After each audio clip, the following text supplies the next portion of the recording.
আমরা এই মুহূর্তে রয়েছি ফুলগাজী সদর ইউনিয়নের উত্তর শ্রীপুরের পূর্বপাড়া গ্রামে।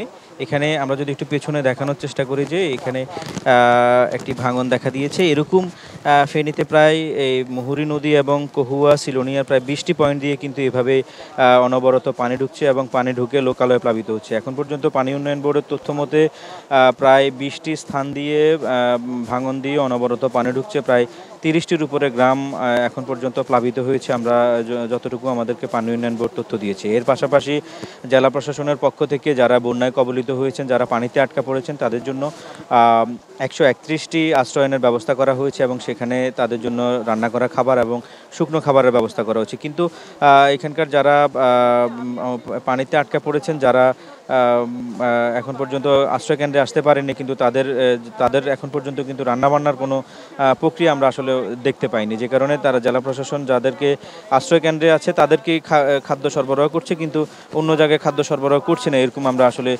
অভিযোগ পাচ্ছি। আমাদেরকে অনেকেই অভিযোগ করছেন, যে কারণে এখানকার এখন পর্যন্ত পানি উন্নয়ন বোর্ডের তথ্য মতে বিপদসীমার ৬৫ সেন্টিমিটার উপর দিয়ে এখন পর্যন্ত পানি প্রবাহিত হচ্ছে।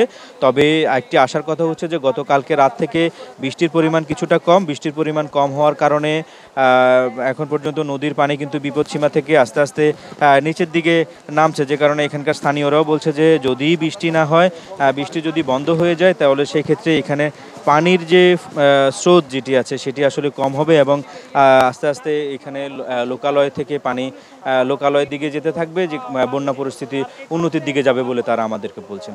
ছিল আমার কাছে ফেনী থেকে সর্বশেষ।